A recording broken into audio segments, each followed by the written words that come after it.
Russian Foreign Minister Sergey Lavrov has slammed the West for turning a blind eye and deaf ear to what Moscow calls a horrific Ukrainian strike on a college and student dormitory in Starobelsk.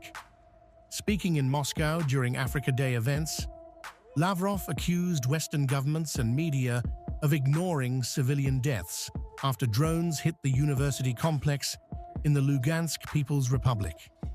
Russia says 21 people were killed and over 40 wounded. Я, кстати, выражаю искреннюю признательность всем.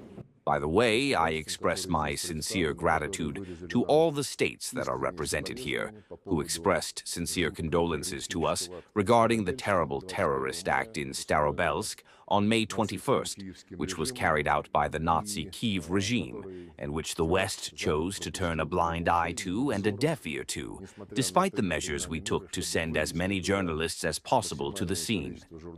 The journalists from the countries of the world's majority, in my opinion, have honestly fulfilled their duty. You can't say anything similar about their Western colleagues. Someone simply refused to even go there, someone was on vacation, and someone was simply banned by the government.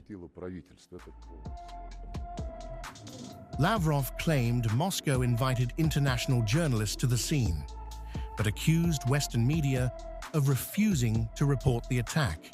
He mocked what he called free press hypocrisy, saying journalists from the world majority covered the tragedy while Western outlets stayed silent.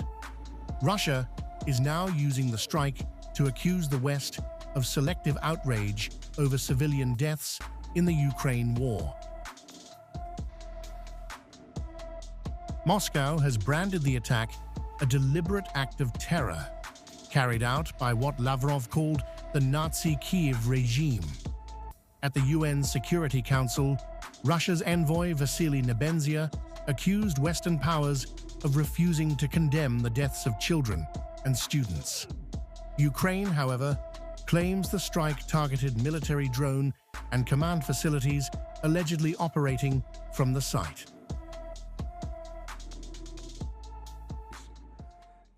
Speaking about the free press. And on this background, your Western interlocutors continue to constantly demand to condemn Russia and solve the problem solely on the basis of the recognition of the principle of territorial integrity of the current Ukrainian state, headed by the Nazi regime.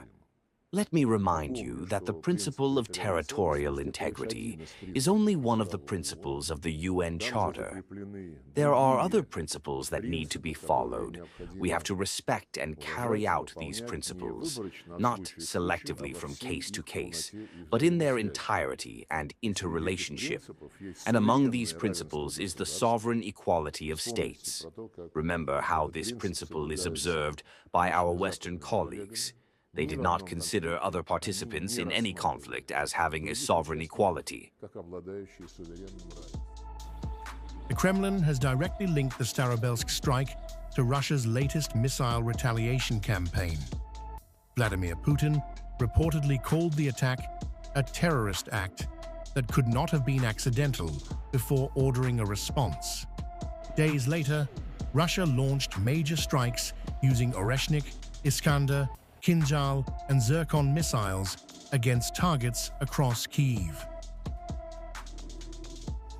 Lavrov delivered the remarks during Africa Day celebrations in Moscow, turning the Starobelsk attack into a broader attack on Western policy.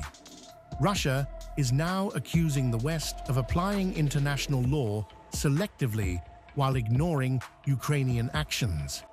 As the war intensifies, Moscow is increasingly focusing on winning support across Africa, Asia, and the wider global South.